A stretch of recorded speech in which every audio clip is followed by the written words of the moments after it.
जय गुरु जी। नमस्ते गुरु जी। गुरु जी महाराज के चरणों में सादर प्रणाम। संगत जी, गुरु जी महाराज की ही असीम दया और कृपा से हम उनके दिव्य ग्रंथ लाइट ऑफ डिविनिटी के हिंदी रूपांतरित ग्रंथ दिव्य आभा का पठन कर रहे हैं। इसी पठन को आज आगे बढ़ाते हुए जो सत्संग हम पढ़ेंगे उसका शीर्षक है महापुरुषों के चरणों में। मुझे गुरु जी के प्रथम दर्शन दिसंबर 1995 में हुए, जब मैं अपने एक घनिष्ठ मित्र श्री राजपूत के पुत्र के विवाह पर आयोजित स्वागत समारोह भोज पर गया।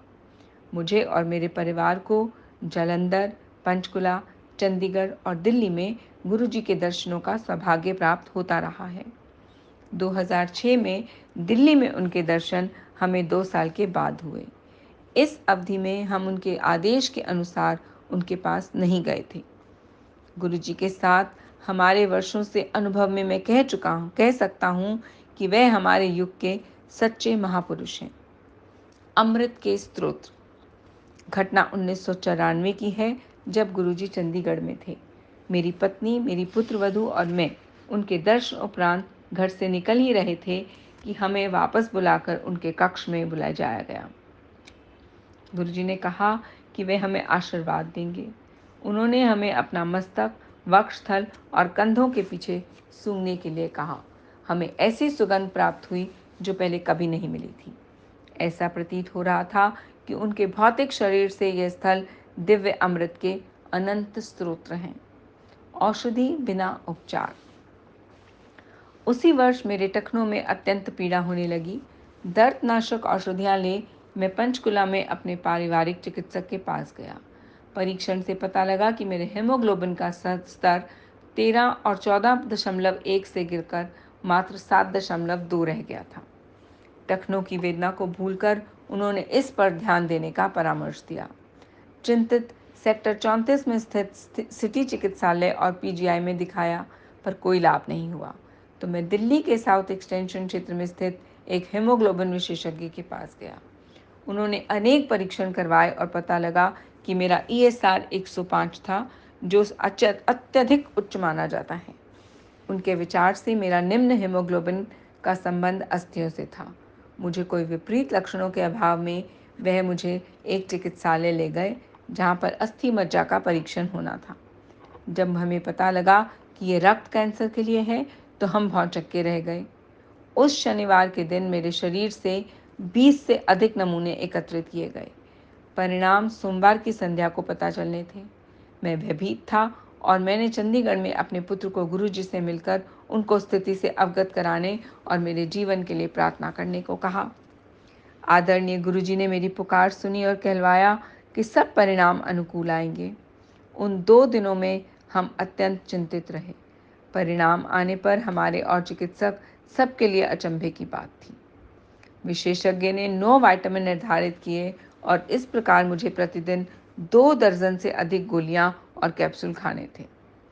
अगले दिन मैंने गुरुजी को चंडीगढ़ में उनकी संगत में विस्तार से बताया। गुरुजी महाराज ने मुझे सब औषधियाँ छोड़कर प्रतिदिन 1 ग्लास अनार का जूस पीने और भ्रमण करने के लिए कहा। मैं उनके निर्देशों का अक्षरशः पालन किया, किंतु दिल्ली में विशेषज्ञ को कुछ नहीं बताया। 1 माह के बाद जब मैं उस विशेषज्ञ के पास दिल्ली गया, तो मेरी स्थिति में अत्यंत सुधार था। उन्होंने औषधियों की मात्रा आधी कर दी। अगले मास जब और सुधार दिखाई दिया, तो औषधियाँ कम से कम कर दी। गुरुजी को जब इतने सुधार के बारे में बताया, तो उन्होंने अनार का रस बंद करने और जीवन में आनंदित रहने और जब इच्छा हो विस्की पीने को कहा। उनकी दया से मैं उनके निर्देशों का पालन कर रहा हूँ और सामान्य जीवन व्यतीत कर रहा हूँ।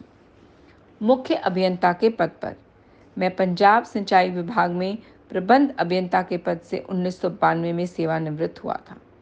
अपने सेवा काल में मैं 1964 से 1968 तक फजलिका में SDO रहा था।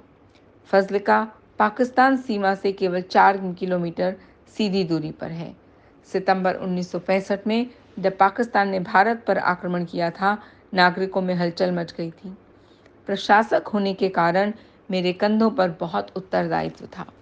महिलाओं और बच्चों को मलेरकोट के निकट भेजना था। कार्य शीघ्रता से किया गया था।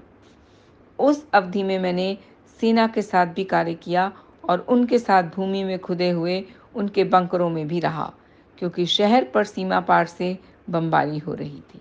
असैन्य अधिकारी होते हुए यह मेरे कार्यक्षेत्र में नहीं आता था, किंतु मैंने असंकट भरे ऐसे वातावरण में कार्य किया था। ऐसी सेवाओं के लिए पंजाब सरकार और रक्षा विभाग से मुझे प्रशंसा पत्र और समय पूर्व पदोन्नति मिलनी चाहिए थी, क्योंकि पंजाब सरकार ने ऐसा नहीं किया था। इस भेदभाव के लिए मैंने न्यायालय में आवेदन कर दिया था। जब मैं गुरुजी से मिला तो वे मुझे सदा मुख्य अभियंता कहकर ही संबोधित करते थे। मैंने उनको बताया कि मैं प्रबंध अभियंता के पद से सेवानिवृत्त हुआ हूँ, पर उन्होंने कहा कि मुझे शीघ्र ही मुख्य अभियंता की पदोन्नति मिलेगी।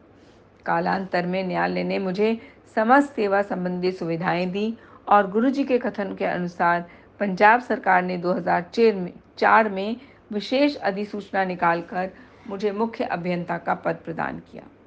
गुरुजी की दया मेरे समस्त परिवार पर बनी रही है। 2002-2003 की शीत ऋतु में एक बार मेरी पत्नी और मैं एम्पायर स्टेट में गुरुजी के पास रात के 2 बजे तक थे। सर्दी बहुत हो रही थी। बाहर निकलने के बाद मेरी पत्नी ने कहा, पिछले 1.5 घंटे से उसकी बाईं हथेली में बहुत पसीना आ रहा है। उस समय कोई चिकित्सक न मिलने का प्रश्न ही नहीं था और कुछ गड़बड़ अवश्य थी। अतः हम वापस गुरुजी महाराज के पास गए और उन्हें समस्या से अवगत कराया।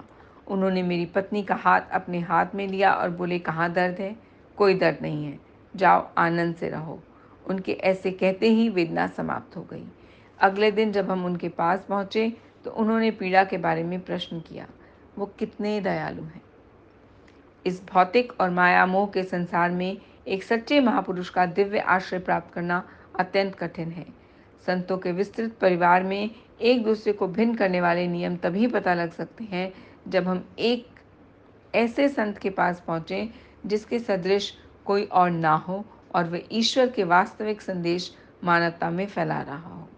दूसरों के जैसे उसे धन और अन्य भौतिक वस्तुओं में रुचि ना हो, वह अपनी असीमित शक्तियों का प्रयोग मानवता के कष्ट और चिंताओं को नष्ट करने में लगाए।